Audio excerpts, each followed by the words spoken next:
Yeah. Right, we'll start with English. Any questions? Raise your hand, please. Anyone? Yes. Congratulations, Novak. Can I just clarify, in the first set you had a quick chat with the umpire about a fan. What was going on from your point of view, please? No, he shouted actually a few words during the rally. I mean, when Carballés Baena made a drop shot, and as I was running, he was there in the first row, and he started from the beginning of the match. He went on several times, and which was fine. He was supporting my opponent, but I thought that this was a bit of a hindrance as he was so close, and then as I was about to hit the ball, he was shouting. So that's what I asked the chair umpire, but he explained that he cannot call that a hindrance, and that's it. It's very simple. Just on that point, Novak, the crowd has been a topic of conversation. We had the Goffin, then we had last night Iga address them about the same thing that you had. Mm-hmm. And then we had Amelie saying no booze in the stands today. No boo? No booze. No boo. Yeah. And so what's your view on the fans here?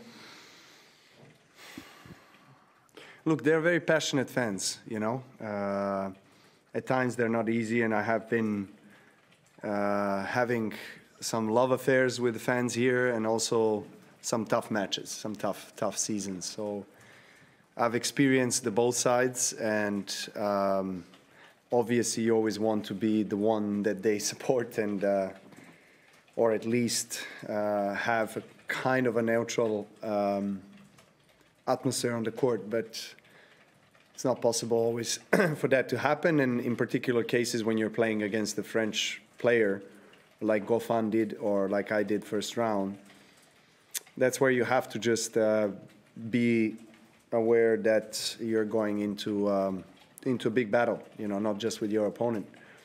But that's, in a sense, that's normal, because they, of course, do everything to support their own home favorites, their own countrymen and countrywomen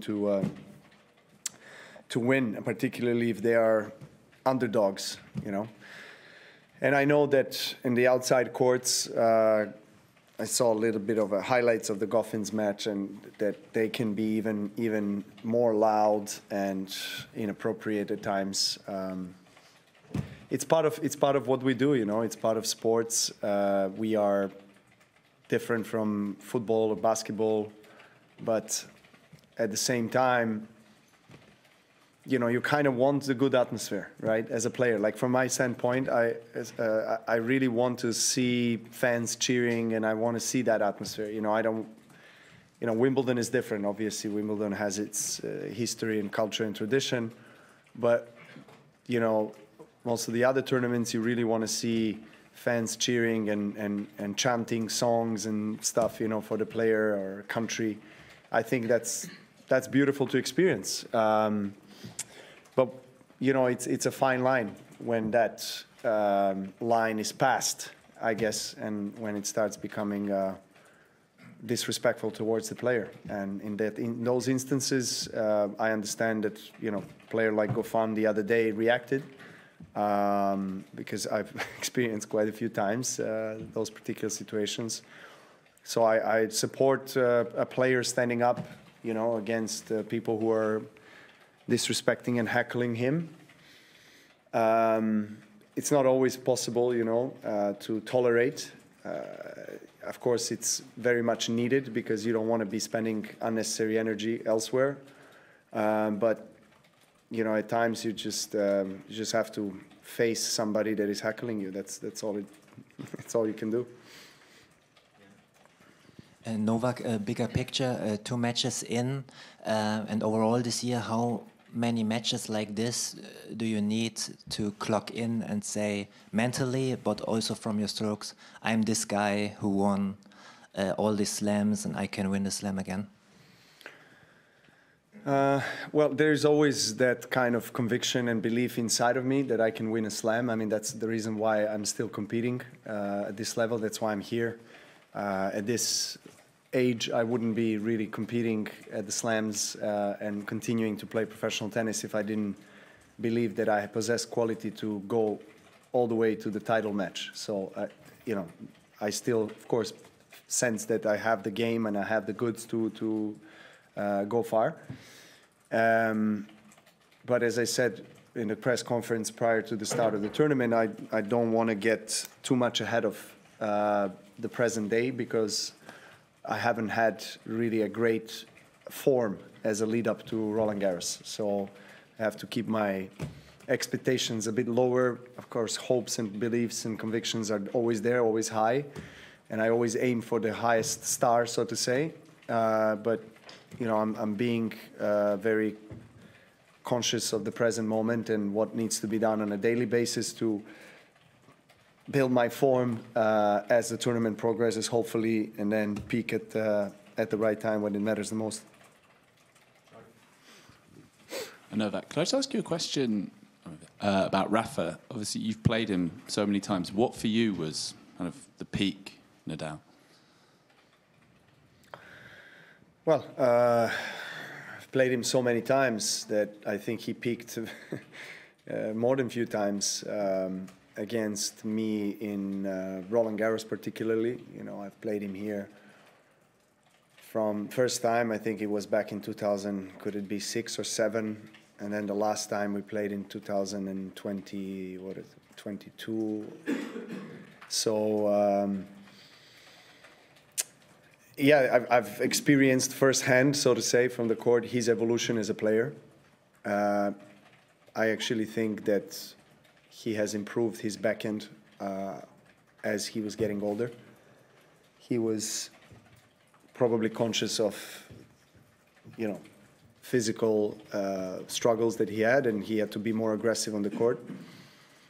So he was, you know, still top spinning the forehand better than anybody has ever done it, and he still kept that incredible defense and offense in the forehand. But I think with backhand, he was just able to handle the high balls to his backhand better than he was maybe at the beginning of our encounters.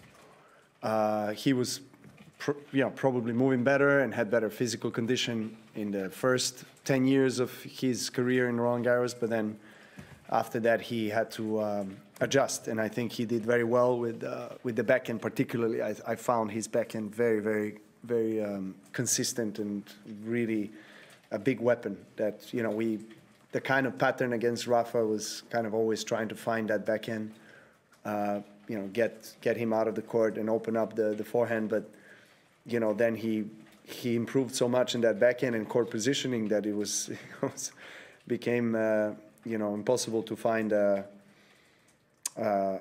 kind of a weak spot from the baseline, you know, to hurt him. So, yeah, we had some really amazing encounters over the years, but since we are here in Roland Garros on clay, a couple of matches that really stand out that we played here against each other were that 5-setter that he won. I think it was 9-7 in the fifth semifinals in 2013 or 12 or 13. And then, you know, he didn't play his best, but I played probably the best match I ever played against him on clay here when I won against him in quarters. The year I lost in the finals, 2015. And then the last couple of matches here, really, you know, the one that when I won 2021, we played again a very long semifinals, deep in the night. Same thing the year after when he won, he beat me in quarters, also night session, 7-6 in the fourth. So, yeah, I mean, I've said it many times, he has been the greatest rival that I ever had. Matches against him on clay have frustrated me so much in my career, but they also made me a better player, made me, you know, understand what it takes, you know, really, to try to surpass him, try to win at least once or twice on Roland Garros. I mean, I've said it on the court the other day that it's the highest mountain to climb, really, always, you know, for me to win Roland Garros, particularly because of Nadal, because I always have to win against him in order to get to the title. So yeah, we had some really fantastic matches here. Oh, we can do another. It's fine. We can. Yeah. Thank you, Novak. Your motivation when you're at Grand Slam seems as strong as ever. But I just wanted to know what it's like when it's down weeks when you're training sometimes. Is the motivation still burn as strong as ever, or are there ever moments where you're struggling a little to keep it going? Well, I've said it recently that I did struggle with motivation on a constant basis, so to say, to always have that motivation I've had for more than 20 whatever years of professional tennis. And I knew that moment is going to arrive sooner or later where I'm just going to, have off weeks, so to say, where I'm, struggling to push myself or, deliver what needs to be delivered on the court.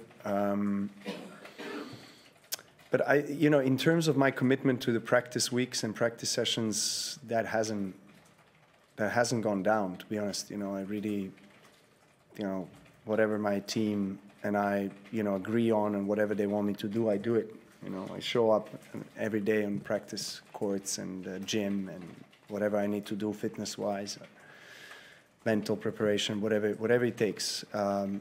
But it's true that, with my mind, I'm focused pretty much solely on Grand Slams and Olympics this year and playing for my country, really. That's something that really drives me the most, so to say, today. The other tournaments with all, of course, maybe it's not maybe sounding right, but these are huge tournaments, very important tournaments that are part of the ATP Tour that I was part of and I'm still in part of course, for so many years, and have been integral part of my career and my success. But yeah, it is becoming a little bit more challenging for me to push myself every single tournament to be really at the top.